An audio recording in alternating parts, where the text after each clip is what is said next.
Eu quero convidar aqui, então, a Daiane. A Daiane, ela possui graduação, né? Daiane Castro Silva possui graduação em Ciências Biológicas, mestrado em Genética e Melhoramento pela UNEMAT e doutorado em Biotecnologia e Biodiversidade pela UFMT. E, atualmente, ela faz parte do nosso laboratório, ela trabalha ali conosco, né? Desenvolvendo as atividades no programa de melhoramento genético do abacaxizeiro. E ela vai me ajudar aqui na palestra, porque nós vamos falar da experiência da UNEMAT. Rapidamente, eu sou agrônomo também, formado na UFES, com mestrado em genética e melhoramento, e doutorado também em genética e melhoramento. E aqui na UNEMAT a gente vem trabalhando com o melhoramento do maracujá, que já lançamos uma cultivar em 2009, vamos lançar outra cultivar no segundo semestre desse ano, abacaxi, que nós chegamos nesse trabalho, e estamos trabalhando também com melhoramento genético de mamão, só que aí é 10 anos, né, para chegar lá no mínimo, né? Então nós vamos começar aqui, depois a Daiane já pode subir aqui, Daiane, ficar aqui comigo, pode colocar a palestra aí. Nós vamos falar um pouquinho rapidamente. Foi bom que o Davi e o José Severino já falou bastante coisa, já essa parte de melhoramento, propriamente dito, a gente já vai deixar, e nós vamos contar aqui um pouquinho da nossa experiência. Bom, isso aqui todo mundo já sabe, que são as cultivares hoje, principalmente a pérola, que é mais plantada, e tem os problemas que ela tem, que é a fusariose, e o outro problema são os espinhos também, né? Então está aí a fusariose, isso aqui é o que a gente obteve até aqui, né? No nosso campo experimental. Olha ali o pérola, como é que ele ficou, né? Então realmente é um problema essa doença. E os espinhos, né, que é um problema, apesar, né, Davi, de ter essa tolerância seca, mas aqui no Mato Grosso, com esse sol que nós temos, 2 horas da tarde, um produtor fazendo uma atividade ali no meio, não é fácil, né? Então, se a gente pode também ajudar a vida do produtor, a gente deve trabalhar nesse segmento. Então, nós começamos o programa de melhoramento genético aqui em 2012. A gente aprovou um projeto em 2011 e começamos, né? É lógico que nós já temos um perfil mais acadêmico, no sentido de ter que gerar dissertações, teses, artigos científicos, esse envolvimento com o estudante, né? Então, o nosso produto não é só cultivar, entre aspas, o nosso produto é ter o profissional formado, o aluno com mestrado, com doutorado e assim por diante. Aqui nós não vamos ficar falando disso tudo, mas só para mostrar, começou lá em 2012, passou então pelas avaliações de resistência à fusariose, de divergência genética, identificação dos parentais, fizemos os primeiros cruzamentos lá em 2014, né? Então a gente ia bem cedinho aqui, porque 9 horas da manhã o sol já está rachando aqui, né? Então nós chegávamos lá com o dia amanhecendo, propriamente dito, né? No primeiro raio do sol nós estávamos lá. Eu lembro que durante 40 dias nós fizemos hibridação, porque a gente fez plantio e fez indução escalonada, então a gente teve durante 40 dias floração e a gente foi fazendo. Depois, nós não fizemos a inoculação, semelhante ao que o Severino faz lá também, porque nós queríamos estudar as características, fazer artigo científico e outro contexto. Então, nós fizemos 3 multiplicações, né?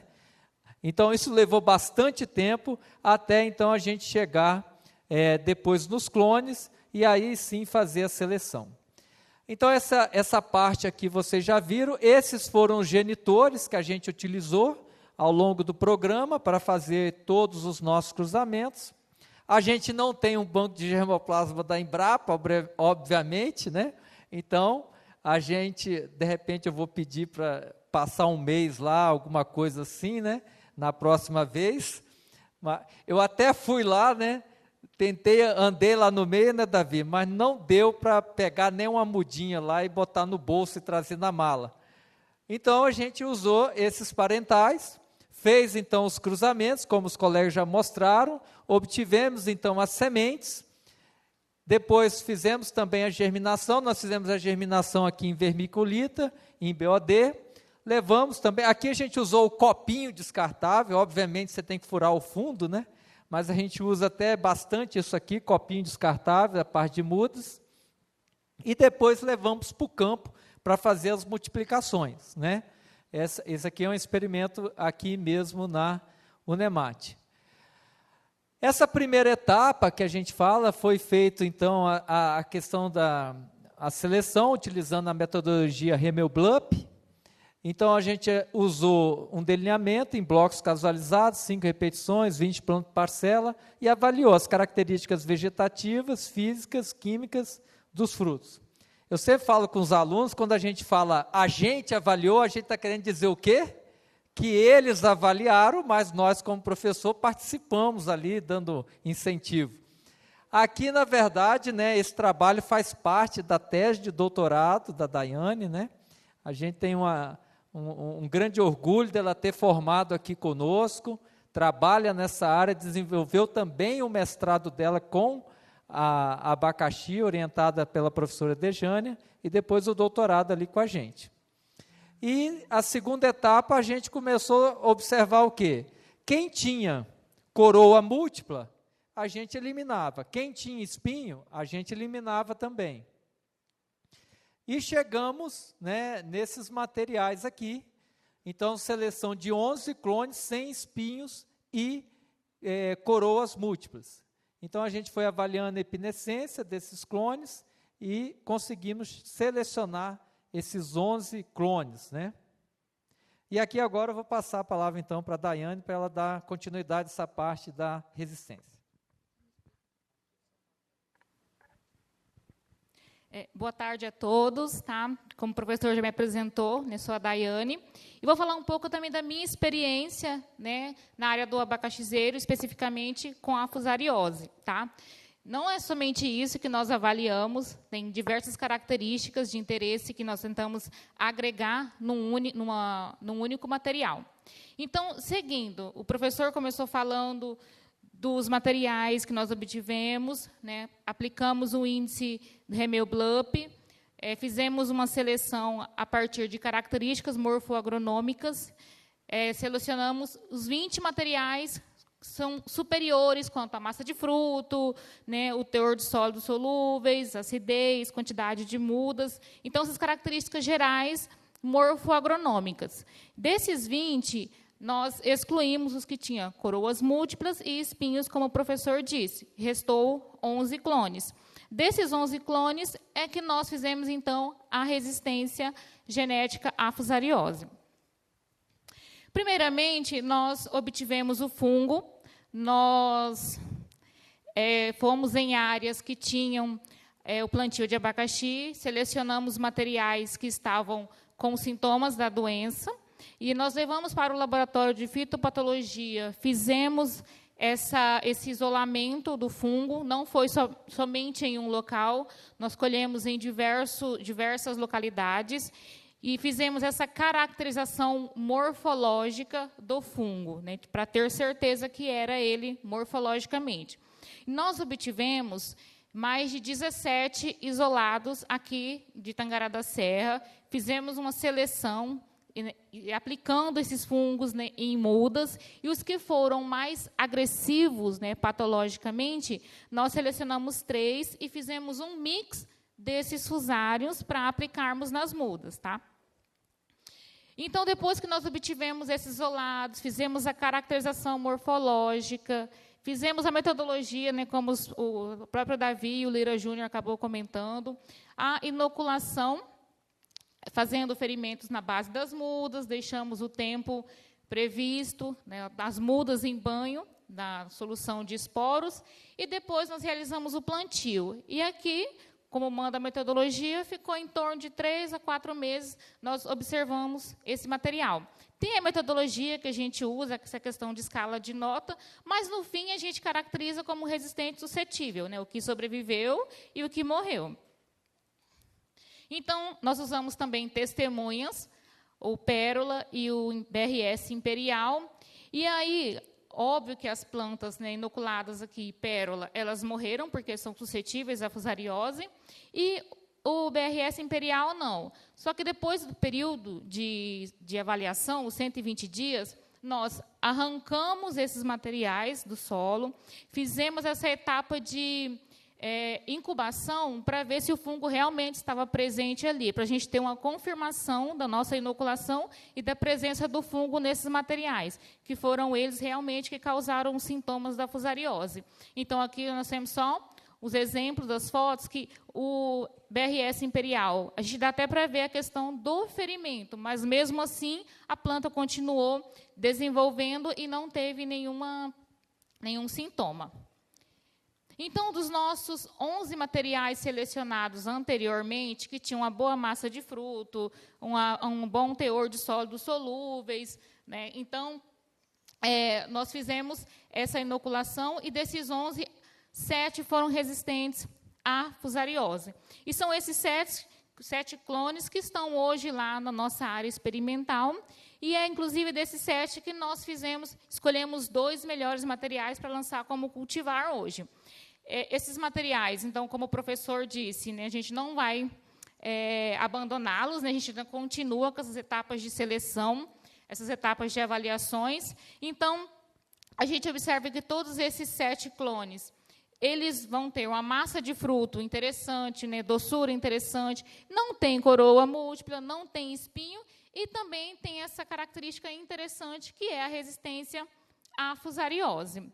Esses clones, inclusive, né, o professor a gente nem chegou a comentar, mas a Unemate Esmeralda, por exemplo, né, e a Unemate Rubi, nós já até divulgamos, né, para alguns estados brasileiros, justamente como o professor Davi falou, para ver essa questão da adaptabilidade desses materiais em outro clima, né, em outros tipos de solo. Então, para a gente aqui, elas se desenvolveram super bem, mas a gente também está fazendo esses testes para ver como esses cultivares vão se comportar.